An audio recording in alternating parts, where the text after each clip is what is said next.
Fixing a flat butt is all about doing a ton of squats, right? Going hard or going home, right? It depends. When I first started going to the gym and killing those squats every day of the week, no rest in between, I just wasn't getting much growth in my glutes. Don't get me wrong, squats are a really important functional movement. Every time we take a dump, we do a squat. Every time we sit down and get up, that's another squat. Chances are I do a bunch of squats every day as just a part of my daily movement. So then, why was my butt still freaking flat? Let me explain. In the past, I've done a great deal of long distance running and was pretty much a cardio junkie for many years, causing me to develop strong quads and calves, but a very weak backside. When I started strength training my glutes with a squat exercise, I simply wasn't ready for it. After being extremely consistent with the gym and hitting my squats pretty much every day of the week, my glutes didn't grow much, but my quads grew dramatically. Being quad dominant is actually quite common in this day and age because of the sedentary lifestyle and sitting down way too much, which is another cause of quad dominance, which, surprise, surprise, is also something that applies to me. For the majority of my life, I've lived the sedentary lifestyle as a student and later on working in an office setting and now as a video editor. So how did I finally fix my flat butt? Having perfect squat form each and every time isn't easy. It requires a lot of focus and a lot of practice, and ideally it helps when you have someone else cueing you on what to do. But squats aren't the only exercise that can help strengthen the glutes. As a quad and calf dominant person, I'm simply not ready to use weighted squats as a means to grow my glutes. I have to fix my muscular imbalances first. It's ridiculously hard for me to properly engage my glutes, which is why I've designed a very specific butt workout for myself that makes it easier for me to target the muscles in my butt. And so far, it's worked really well. I was able to gain almost half a pound muscle in about 2 months with relative consistency. The best part about this workout is that I can do it without ever leaving my house or spending a ridiculous amount of time getting ready for the gym, then going to the gym, parking, etc., which has helped me personally to stay pretty consistent. And a lot of times I do it in my pajamas first thing in the morning before I shower. I start with a 5-minute glute activation routine just to get the juices flowing, followed by a 20-minute workout that targets the glutes and hamstrings specifically, and end it all with a 10-minute yoga-inspired cooldown routine for mobility purposes. This workout might look easy, but I encourage you to give it a try before you make an assumption and judge it for what it really is, because I still find this workout quite challenging even after doing it for several months. If you're interested in following my exact workout, links are in the box down below. You can also add ankle weights to this workout for progressive overload, which is what I started to do this year. One of the biggest mistakes I've made in the past was never ever taking a rest day, because I used to believe that I would get faster results if I did intense glute workouts every single day with no rest in between. When it comes to building muscle efficiently, not only is it important to pick exercises that make it easier for you to personally target the muscle that you're trying to grow, but making sure to give that muscle time to rest and repair is absolutely essential. When you exercise, you create stress for the muscles being used, causing micro tears in those muscles. So the muscle grows during rest when the body is repairing those micro tears.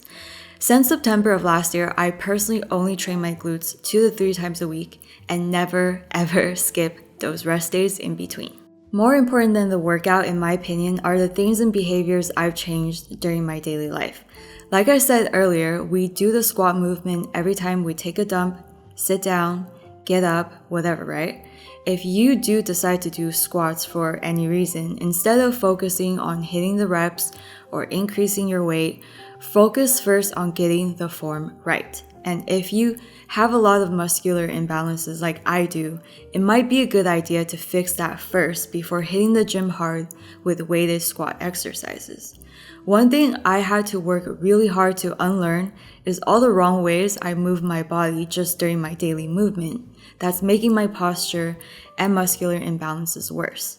People often assume that fixing a flat butt is all about doing some special type of workout, and this is true to some extent, but movement during your day-to-day life is another extremely important aspect that is often ignored. Working out is only a tiny portion of your daily physical activity unless you're a professional athlete. The majority of our physical activity is actually our NEAT, non-exercise activity thermogenesis, aka daily movement, which is why it's important to combine both lifestyle changes alongside an effective butt workout tailored to your unique needs. Which brings me to the biggest lifestyle change that I've made recently. So like I said earlier, one of the most common causes of the flat butt syndrome is just simply sitting down way too much, which is something I've been struggling with for many years. It's impossible for me to get away from the computer because that's where all my work is. There are literally days where I'm on the computer non-stop for over 15 hours. So I recently decided to finally do something about it and get a standing desk. This is my beautiful FlexiSpot Comhar all-in-one adjustable standing desk. I love this desk so freaking much. Everything about it, from the minimalist design to simplicity of use. My favorite feature of my Comhar desk is this keypad, which allows me to adjust the height for various uses. I just have to press a button and the desk does the rest of the work. It goes from 28.3 inches to 47.6 inches, and I can save up to 4 height presets, which makes it extremely convenient to switch from sitting down to standing up. To get the most postural benefits when using the standing desk, make sure to adjust the height properly to the point where when your hands are on the keyboard, your elbows are forming about a 90 to 100 degree angle with your shoulders relaxed and back straight. Make sure the screen is directly in front of your eyes and keep your back lifted as if someone has a string attached to the top of your head and is lifting you up from there. These are the little things that make a huge difference in the long run.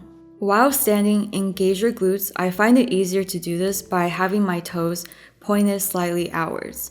If you're a calf dominant person like I am, you'll notice that when you engage your glutes properly while standing, there's less tension on your calves. Whether you work from home like I do, or you're a student who spends hours on end studying at your desk, using an all-in-one adjustable desk like my FlexiSpot Comhar desk can really make a bigger difference than even your workout routine.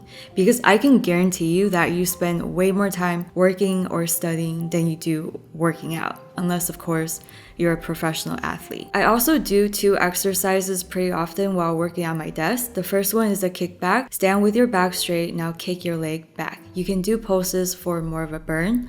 Another exercise I like to do while working is the static glute squeeze. Find a standing position that allows you to engage your glutes the most. I personally find that by having my toes pointed slightly outward and then just squeeze. You'll feel your pelvic tilt slightly underneath you. It's sort of like you're trying to clench something in between your butt cheeks. There's no specific number of times I do this in a day. I just do it whenever it comes to mind, and I know that in the long run, every little thing I do does make a difference. I want to thank FlexiSpot for sponsoring this video. I'm extremely satisfied with their product, which is why I'm sharing it with you guys. And if you're a subscriber, you can get $30 off your first purchase by using my link down below. Many people think that working the glutes is all about appearance, but one of the main functions of having strong glutes is being the center of movement, stabilizing our body against the force of gravity and keeping us in balance. Having strong glutes is necessary for good posture as well as preventing injuries and back pain. So your glutes should be one of the strongest muscle groups in your body, regardless of whether or not you like that bodybuilder aesthetic. Plus, a lot of people who want to have a smaller butt don't necessarily need to reduce the muscle. More likely than not, those people are actually looking to reduce body fat, rather than avoiding a certain exercise that might grow the muscles in the butt. I cannot tell you how many women I've talked to who seriously believe that fat can somehow turn into muscle. Even if you're trying to get a smaller butt, you should still work out the butt. And you can follow my personal routine. It's completely free, and like I said earlier, links are down below. If you want to grow your glute muscles and fix a flat butt, it cannot happen without the proper diet. In order to build muscle, for the most part, you do need to be eating at either maintenance calories or a calorie surplus, and you'll also need to be eating enough protein, as well as a good balance of fats and carbs to fuel your workout.